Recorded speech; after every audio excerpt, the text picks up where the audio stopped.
जिल्ह्यातील सिंदफणा नदीकाठच्या शेकडो हेक्टर भागातल्या पुराच्या पाण्याचा मोठा फटका बसलेला आहे आणि या भागातील शेतकऱ्यांचं सोयाबीन असेल, ऊस किंवा तूर या सगळ्या पिकांचं जनावरं सुद्धा यामध्ये वाहून गेले, मोठं नुकसान झालेलं आहे।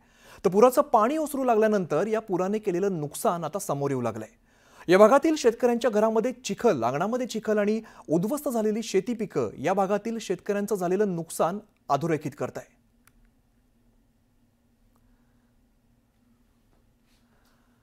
आमचे प्रतिनिधी लक्ष्मण घाटोळ सध्या आपल्या सोबत आहेत, त्यांच्याकडे जाऊया। लक्ष्मण, खरं तर मोठ्या प्रमाणात पाऊस झाला, हे सगळं पाणी शेतामध्ये शिरलं, घरामध्ये शिरलं आणि आता जेव्हा पाणी ओसरू लागले मात्र जाताना प्रचंड दुःख आणि नुकसान सोडून गेलेलं आहे। अमित, मी आता बीड जिल्ह्यातल्या सिंदफणा नदीच्या काठावरती उभा आहे आणि सिंदफणा नदीच्या दोन्ही बाजूला 1 किलोमीटर डाव्या बाजूला आणि 1 किलोमीटरचा उजव्या बाजूला हा संपूर्ण परिसर या नदीनं व्यापला आणि त्यानंतर या नदीनं काय केलंय, किती या भागातल्या शेतकऱ्यांना उद्ध्वस्त केलंय याचं चित्र मी तुम्हाला दाखवणार आहे। माझ्या एका बाजूला जर आपण बघितलं तर अशा पद्धतीनं हे कपाशीचं पीक आपल्याला दृश्यांमध्ये पाहायला मिळतंय। हे पूर्ण पीक झोपलेलं आहे आणि या सगळ्या भागातल्या शेतकऱ्यांचं अशाच पद्धतीचं नुकसान जे आहे ते झाल्याचं अमित आपल्याला पाहायला मिळतंय। मागे ऊसाची शेती आहे, पुढे सोयाबीनची शेती आहे, तर कुठे वेगवेगळ्या भागामध्ये लावण्यात आलेली कपाशी असेल, हे सगळे पिकं या पुराच्या पाण्यानं उद्ध्वस्त झालेले आहे।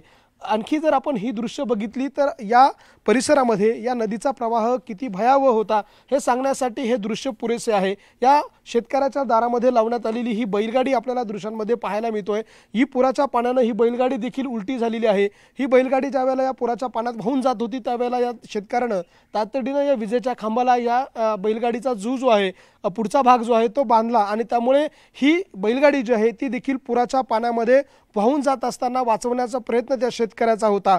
ज्या पद्धतीनं ही बैलगाडी वाहून गेली त्याच पद्धतीनं या शेतकऱ्यांच्या शेतामध्ये गोठ्यामध्ये असलेली जनावरं ती देखील या पुराच्या पाण्यामध्ये अक्षरशः वाहून गेलेली आहे आणि त्यामुळे या शेतकऱ्यांचं मोठ्या प्रमाणात आर्थिक नुकसान झालेलं आहे। कारण ही दुग्धी जनावरं आहे, ज्या जनावरांच्या माध्यमातून दूध देऊन या शेतकऱ्यांना 2 पैसे रोज हाताला मिळत होते, मात्र ते जनावरं देखील या शेतकऱ्यांच्या दारातून या पुराच्या पाण्यानं वाहून नेलेले आहे। खरं तर आम्ही सगळ्यात महत्त्वाचा मुद्दा म्हणजे सरकारचे काही महत्त्वाचे निकष या अतिवृष्टीबाबत आहे, ते म्हणजे 65 मिलीमीटरपेक्षा ज्या ठिकाणी जास्त पाऊस पडतो त्या ठिकाणी आर्थिक मदत जी आहे ती तातडीने दिली जाते। मात्र या भागाचं जर सांगायचं झालं तर या भागामध्ये पाऊस जरी कमी पडला असला तरी माझ्या एका बाजूला दिसणारी ही सिंदफणा नावाची जी नदी आहे ती शिरूरमधून येते आणि शिरूरमध्ये मोठ्या प्रमाणात अतिवृष्टी झाली, त्या ठिकाणी मोठ्या प्रमाणात पाऊस पडला आणि त्यामुळे त्या ठिकाणी पडलेल्या पावसाचं जे पुराचं पाणी आहे ते थेट या नदीमध्ये आलं आणि ही नदी या शेतकऱ्यांच्या दारामध्ये घुसली, या शेतकऱ्यांच्या शेतामध्ये घुसली आणि या शेतकऱ्यांचं नुकसान झालं। त्यामुळे सरकारचा जो निकष आहे 65 मिलीमीटरपेक्षा जास्त पाऊस पडलेल्या भागामध्येच मदतीचा, तो निकष या शेतकऱ्यांना कसा लागू करणार, या शेतकऱ्यांना हे सरकार कसं मदत करणार असे प्रश्न उपस्थित केले जात आहे। त्या रात्रीला नेमकं काय घडलं होतं या शेतकऱ्यांच्या तोंडून आपण ऐकणार आहोत। कारण रात्रीचे 12-1 वाजलेले होते ज्यावेळेला या शेतकऱ्यांच्या घरात पाणी घुसलं, दारात पाणी आलं आणि त्यामुळे हे शेतकरी प्रचंड घाबरलेले होते। ताई, ज्या वेळेला तुमच्या दारात पाणी आलं त्यावेळेला किती वाजलेले होते आणि काय परिस्थिती होती? 4 वाजलेले होते आणि अचानकच पाणी आलं। आम्ही झोपीत असताना आम्हाला कळलं नाही, पण आम्ही घाबरून गेलोत, वर जाऊन बसलोत। पाणी साऱ्या घरात प्यायला पाणी नव्हतं, अक्षरशः वर होतं आम्ही आणि उपाशी तापाशी सारं आमचं वाहून गेलं पीक, पाणी काहीच नाही उरलं आमच्यापाशी। आम्हाला शेतकरी ह्याची मदत पाहिजे, आम्हाला सरकारने काहीतरी मदत करावं। आमचं रान गेलं, सारे घर गेलं, सारे बैल गेले, म्हशी गेल्या, काहीच उरलेलं नाही आमच्यापाशी। सारं किराणा गेला आमचा वाहून, पीठ गेलं, मीठ गेलं, काहीच नाही राहिलं आमच्यापाशी। नुसतं आम्ही बसलो होतो वर जाऊन काल उपाशी तापाशी, आम्हाला पाणी पण नव्हतं प्यायला। अशी आमची अवघड परिस्थिती होती, लयच अवघड, म्हणजे आम्हाला काय करावं म्हणून कळत नव्हतं। आमच्यापाशी कोणी मोबाईल नव्हता, काही नव्हतं, चार्जिंग नव्हती, कुणाला फोन पण करा म्हणून आमचे सारे नातेवाईक घाबरले आम्हाला फोन करण्यासाठी, पण फोन लागत नव्हता, काही नव्हतं। इतकी आमची अवघड परिस्थिती होऊन बसलेली, आमच्यापाशी काही उरलेलं नाही। आता कसं खावा कसं राहावं म्हणून पण कळत नाही आम्हाला। आमचं भांडे वासनं वाहून गेले, धान्य गेलं, किराणा आणलेला भरून वाहून गेला, काही उरलं नाही। घरात पाणी आलं, बस एवढा बंगला बांधून काय उपयोग झाला आम्हाला माहितीच नव्हतं। सारं बंगल्यात आमच्या पाणी शिरलं, आम्हाला काल अक्षरशः काही उरलंच नव्हतं, काय करावं म्हणून कळत नव्हतं आम्हाला काल। सरकारचे प्रतिनिधी कोणी आले का तुमच्यापर्यंत? कोणीच आलं नाही आमच्यापर्यंत, कोणीच आलं नाही आमच्यापर्यंत।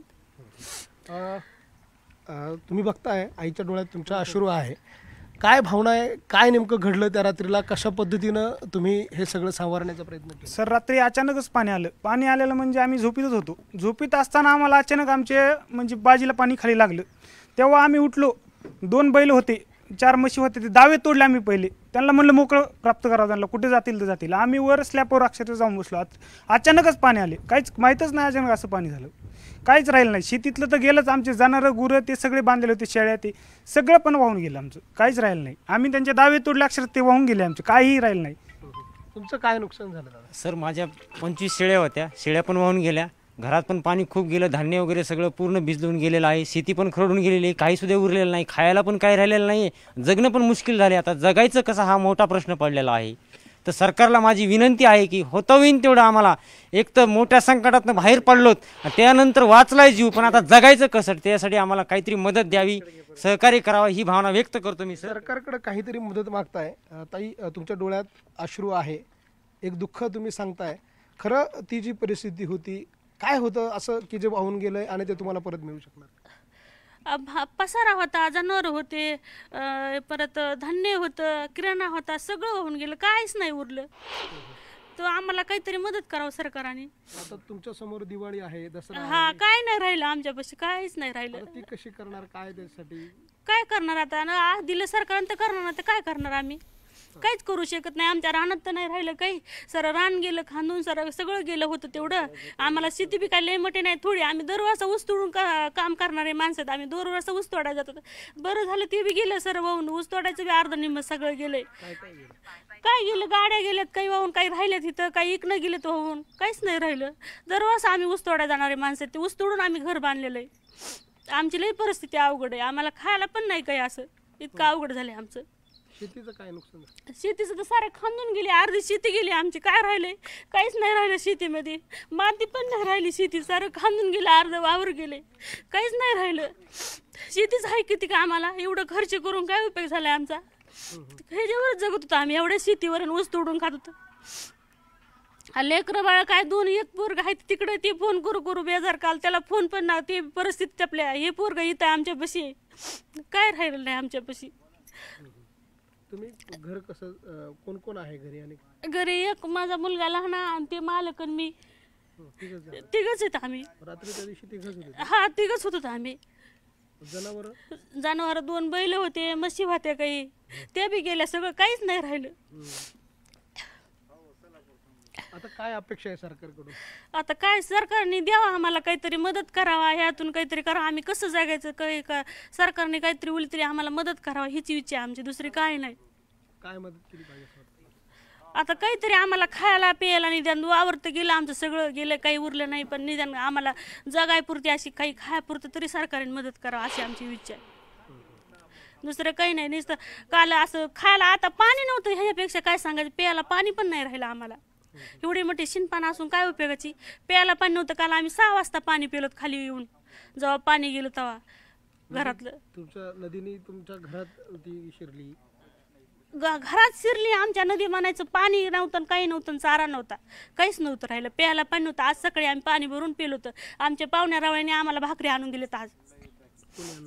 आमच्या पाहुण्याने, आमच्या आई वडिलांनी, त्यांनी, नातेवाईकांनी आमच्या, त्यांनी भाकरी आणून दिले. तर काहीच नव्हतं राहिलं. गॅस सगळं वाहून गेलं आमचं.